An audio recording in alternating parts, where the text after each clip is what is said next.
बैठक की CM house में देर रात तक बैठक चली। मंत्री विजय शाह के विवादित बयान पर यह बैठक हुई। CM doctor Mohan Yadav, Hitanand Sharma, VD Sharma के साथ चर्चा हुई। पार्टी हाईकमान से भी नेताओं ने बातचीत की है। विजय शाह के अलावा कुछ दूसरे मुद्दों पर भी चर्चा इस बैठक में होने की बात सामने आ रही है। तो सीएम हाउस पर देर रात तक बैठक चली, मंथन चला।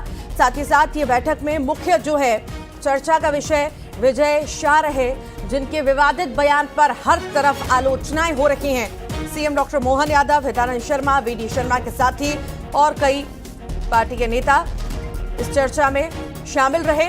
पार्टी हाईकमान से भी नेताओं ने बातचीत की है। विजय शाह के अलावा कुछ दूसरे मुद्दे भी रहे जिन पर चर्चा होना संभव है। ज्यादा जानकारी लेंगे सहयोगी वासु चौरे हमारे साथ जुड़ गए हैं। वासु, देर रात तक सीएम हाउस में बैठक चली है, दिग्गजों का जमावड़ा रहा। ये माने कि विजय शाह पर लगातार जो है चर्चाएं चल रही है, मंथन चल रहा है कि किस तरह की कार्रवाई हो, और ये हम मान सकते हैं कि बहुत जल्द इन पर फैसला भी लिया जा सकता है, जिस तरह की विवादित टिप्पणी की, उलूल जुलूल बयान उन्होंने दिया।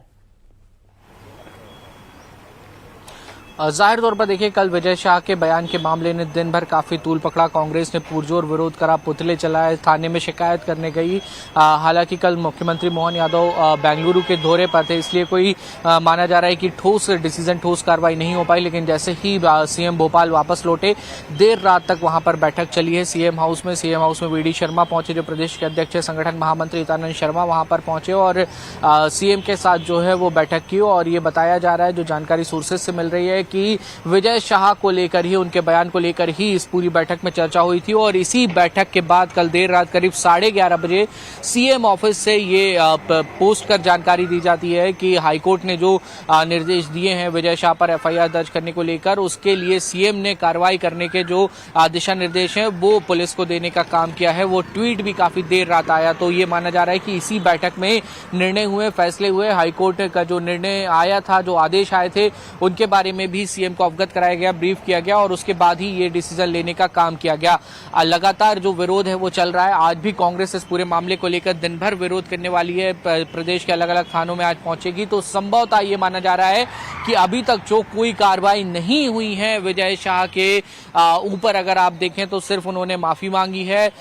बीजेपी ने भी कहा कि इस तरीके के बयानों को बीजेपी बर्दाश्त करने वाली नहीं है। कांग्रेस भी लगातार एग्रेसिव इस पूरे मुद्दे पर नजर आ रही है। तो माना जा रहा है कि आज कुछ ना कुछ एक्शन जो है वो इस पूरे मामले पर देखा जा सकता है, क्योंकि हाईकोर्ट ने इसे किसी अफसर का नहीं बल्कि सेना का अपमान बताया। ये बहुत बड़ी टिप्पणी है, बहुत बड़ी टिप्पणी है जो हाईकोर्ट की ओर से की गई है। और इसके बाद जो विजय शाह पर संकट है वो अब और भी ज्यादा गहरा गया है। कल जिस तरीके से इस पूरे मामले को लेकर गहमा गहमी देखने को मिली, राजनीति हुई, आज का दिन भी कुछ इसी तरीके का रहने वाला है। और अब सरकार को अपना स्टैंड और बीजेपी के संगठन को अपना स्टैंड क्लियर करना होगा, क्योंकि विजय शाह कोई नए नवेले नेता नहीं है। 8 बार के विधायक हैं, कई बार के मंत्री हैं, पहले भी इस तरीके के विवादित बयान दे चुके हैं। तो अब सबसे बड़ा सवाल यह है कि बीजेपी कब तक टॉलरेट करती है, सरकार कब तक टॉलरेट करती है, और कब इस पूरे मामले में कोई सख्त एक्शन, सख्त कार्रवाई जो है वो देखने को मिलेगी। शब्दों में निंदा करना, बयानों में निंदा करना अलग बात हो जाती है, लेकिन कोई एक्शन लेना, पार्टी की जवाबदारी तय करना और इस तरीके के बयानों से पार्टी कितना जो है खिलाफ होती है, ये एक स्पष्ट मैसेज देने की जो जरूरत है वो समझ में आ रही है। क्योंकि अब पक्ष विपक्ष का सवाल नहीं है, जनता के अंदर इस पूरे मामले को लेकर काफी ज्यादा गुस्सा जो है वो नजर आने लगा है। और इसका बड़ा कारण भी है कि ऑपरेशन सिंदूर देश जब मुश्किल में था, जब तमाम तनाव की स्थितियां चल रही थी, जब कर्नल सोफिया आगे आई, उन्होंने देश की परिस्थिति बहुत मजबूती के साथ पूरी दुनिया के सामने रखने का काम किया। और जिस तरीके से उनका पारिवारिक बैकग्राउंड भी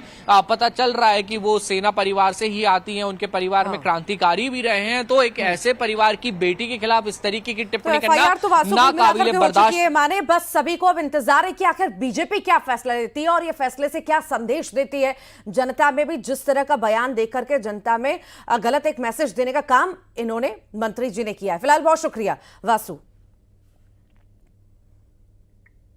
और आइए अब देखेंगे सुपरफास्ट खबरें।